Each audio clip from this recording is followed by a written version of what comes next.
আসসালামু আলাইকুম, সবাইকে স্বাগতম আমাদের পাওয়ার সেক্টর জব প্রিপারেশনের একটি ক্লাসে।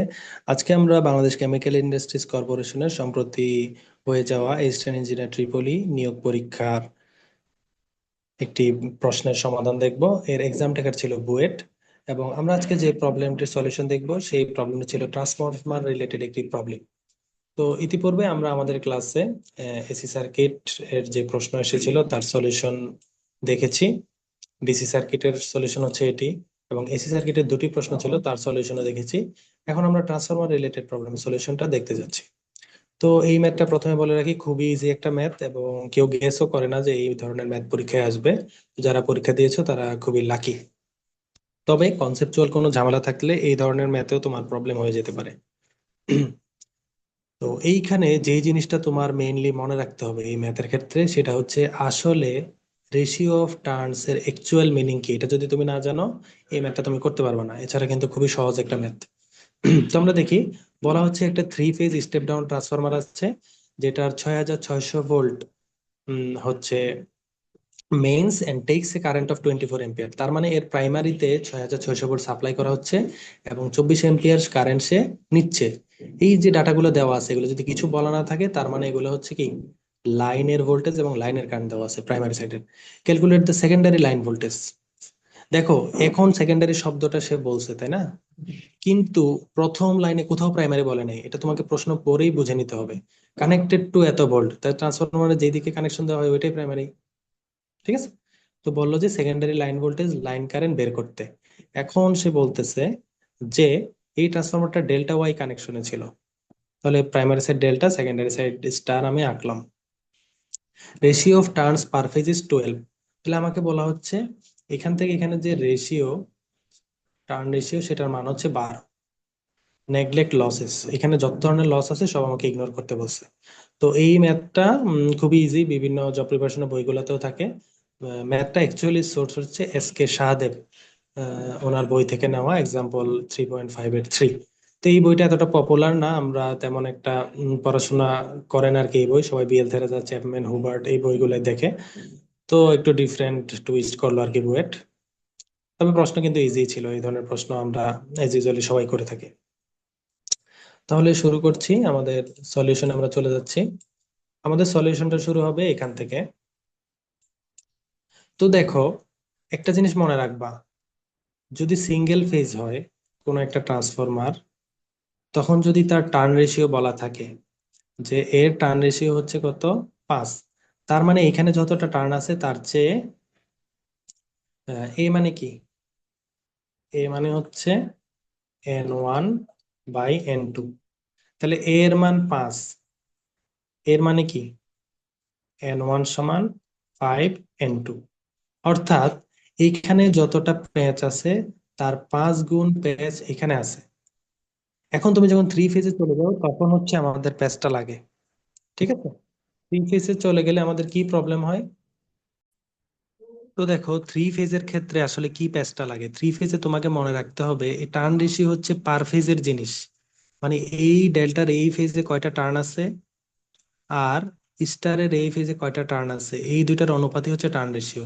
এখানে A = 12 মানে হচ্ছে এখানে যতটা টার্ন আছে তার চেয়ে 12 গুণ বেশি টার্ন এই ওয়াইন্ডিং আছে। তো এটাকে এমন কোনো ভাবার উপায় নাই যে এই দুইটা মিলে যতটা আছে এখানে ততটা আছে। ঠিক আছে? লাইনের হিসাব না, এটা হচ্ছে অ্যাকচুয়ালি ফেজের হিসাব, যে পার ফেজে কয়টা করে ওয়াইন্ডিং এখানে ওখানে কম বেশি আছে। এটা জানলে এই ম্যাথটা আসলে কিছু না। তাহলে দেখো, বলা হচ্ছে প্রাইমারিতে 6600 ভোল্ট লাইনে কানেক্ট করা হয়েছে, তাই না, ডেল্টা সাইড। তাইলে আমি 6600 ভোল্ট লাইনে কানেক্ট করলাম। ঠিক আছে? এবং সে লাইন থেকে কারেন্ট নিচ্ছিল কত, 24 এম্পিয়ার। তাহলে দেখো, এই 24 এম্পিয়ার যে কারেন্ট, সেটা তো লাইনে, কিন্তু এখানে পার ফেজে কত কারেন্ট যাচ্ছিল? তো ডেল্টার ক্ষেত্রে পার ফেজে কারেন্ট কি হয়, লাইনে যা যায় IL = √3 IP, তাই না? ফেজে তার √3 গুণ কম কারেন্ট যায়। তাহলে ফেজে কত কারেন্ট যাচ্ছিল, 24/√3, তাই না? তো এটাই আমরা এখানে লিখলাম যে লাইনে যাচ্ছিল 24 এম্পিয়ার ডেল্টায়, আর ফেজে যাচ্ছে কত, 24/√3। ঠিক একইভাবে এখন আমরা স্টারে চলে যাই। স্টারে দেখো, স্টারে পার ফেজে ভোল্টেজটা কিভাবে হবে, এইখানে কতটুকু ভোল্টেজ আছে সেটা আমাদেরকে জানতে হবে পার ফেজে। তো ডেল্টায় দেখো লাইনে যা ভোল্টেজ ফেজে যা ভোল্টেজ সমান, তাই না? কিন্তু এই এইখানের ফেজের যা ভোল্টেজ, এখানের ফেজের ভোল্টেজ কি একই হবে?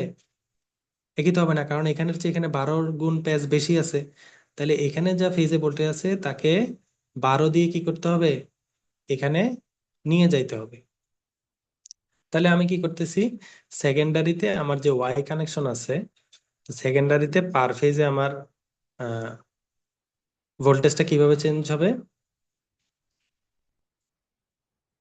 কারণ আমরা এ মানে কি জানি, এ মানে হচ্ছে V1/V2। এখন V1 কি, V1 মানে হচ্ছে প্রাইমারি ভোল্টেজ, আর V2 মানে হচ্ছে সেকেন্ডারি ভোল্টেজ, তাই না? তাইলে এখান থেকে আমরা এটাকে ঘুরে এভাবে লিখতে পারি না, VS সমান VP/A। ঠিক আছে, এবার আমরা ঘুরে লিখলাম। লেখার পরে আমরা কি পাইলাম, আমরা তো জানি পার ফেজে ডেল্টা ছিল কত, 6600, আর টার্ন রেশিওর মানে এর মান 12। তাহলে আমরা 550 ভোল্ট পেলাম। এই 550 ভোল্ট কোথায় আছে? এই 550 ভোল্ট কিন্তু এই ফেজের মধ্যে আছে, এতটুকু জায়গার মধ্যে আছে কত, 550 ভোল্ট। কিন্তু এটা তো ফেজের ভোল্টেজ, এটাকে লাইনে নিতে চাইলে কি করতে হবে, এই 550কে √3 দিয়ে গুণ করতে হবে না? এই যে এটাকে √3 দিয়ে আমরা লাইনে নিয়ে গেলাম, লাইনের ভোল্টেজ কত, 550 ইন্টু √3। ঠিক একইভাবে এখানে আমরা পার ফেজে কারেন্ট কত পাইছি, 24/√3, তাই না? এখানে 24/√3 কারেন্ট যাচ্ছে। তাহলে এখানে ফেজে কারেন্ট কত যাবে, এখানে ফেজে কারেন্ট যাবে কত? তো এ এ সমান কি VP/VS, যেমন এ সমান কিন্তু আবার IS/IP, কারেন্টেরটা উল্টা, আমরা সবাই জানি ফর্মুলাটা। তাহলে এ সমান যদি IS/IP হয়, এটাকে আমরা ঘুরাই কি লিখতে পারি, IS সমান AIP, তাই না? AIP। এখন এ এর মান তো আমি জানি 12, আর আইপির মান আমরা জানি 24√3, তাই না? এই ভ্যালুটা আমরা বসাই দিলাম, এখান থেকে আমরা পেয়ে গেলাম কি, আইএস এর মান কত। এখন আইএস টা কিন্তু পার ফেজে, এখানে পার ফেজের কারেন্ট তুমি পাইছো যে এখানে কত কারেন্ট যায়, ঠিক আছে? তো এখন স্টারের ক্ষেত্রে কি, ফেজে যা কারেন্ট, এইখানে যা কারেন্ট আসছে লাইন দিয়ে তাই আসছে না? ফেজ কারেন্ট আর লাইন কারেন্ট সমান, এজন্য আমরা স্টারে ফেজে যা পাইছি লাইনের কারেন্টও তাই। এখন দেখো তুমি এই সাইডের লাইনের ভোল্টেজও জেনে গেছো, যেটা হচ্ছে এটা, আর ফেজের ভোল্টেজও জেনে গেছো, সরি ফেজের কারেন্টও জেনে গেছো, যেটা হচ্ছে এটা। আর ফেজের কারেন্ট জানছো মানে স্টারে তুমি লাইনের কারেন্টও জানছো। তাহলে তুমি লাইন ভোল্টেজ লাইন কারেন্ট দুইটাই জানো সেকেন্ডারির, ঠিক আছে? তাহলে তুমি এখন কি ইজিলি তার বের করতে পারবা, তোমাকে যে জিনিসটা চাওয়া হয়েছে, পাওয়ারটা বের করতে পারবা। Calculate the secondary line voltage and line current and output. তাহলে লাইন ভোল্টেজ লাইন কারেন্ট তো আমাদের বের করা শেষ, একটা আনসার, এটা একটা আনসার। এখন আমাদেরকে আউটপুট বের করতে হবে। আউটপুট মানে দেখো এখানে ওরা বলে নাই আউটপুট মানে কি। ট্রান্সফরমারের ক্ষেত্রে তুমি মনে রাখবা আউটপুট মানে হচ্ছে পাওয়ার, আউটপুট পাওয়ার জানতে চেয়েছে। তো পাওয়ার মানে কি আমরা জানি VLIL, আর থ্রি ফেজ হলে √3 VLIL, √3 line voltage into line current. তাহলে √3 দিলাম, লাইন ভোল্টেজটা আমরা জানি সেকেন্ডারি সাইডে এত, তারপরে লাইন কারেন্টও আমরা জানি সেকেন্ডারি সাইডে এত। এটা ক্যালকুলেট করে আমরা ফাইনালি এই ট্রান্সফরমারের আউটপুট পাওয়ার পেয়ে যাব। তো এখানে আরেকটা কথা বলতে পারতো, ইনপুট পাওয়ার কত। তাহলে আমরা কি করতাম, সেম √3 VLIL করতাম, √3 ইন্টু 6600 ইন্টু আমরা 24 দিয়ে দিতাম, তাহলে আমরা ইনপুট পাওয়ারটা পেয়ে যেতাম। ঠিক আছে? তো এই ট্রান্সফরমারে যেহেতু কোনো নাই, লস নাই, লস তুমি ক্যালকুলেট করো না, এই জন্য ইনপুট পাওয়ার আর আউটপুট পাওয়ার সমান হবে।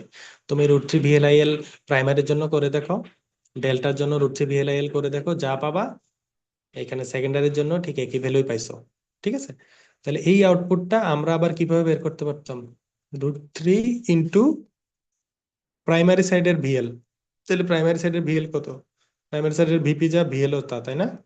6600 ইন্টু প্রাইমারি সাইডের IL 24। তুমি এটা করে দেখো, দেখবে এই ধরনেরই অ্যান্সার চলে আসবে, যেহেতু কোনো লস নাই, ইনপুট পাওয়ার আউটপুট পাওয়ার সমান।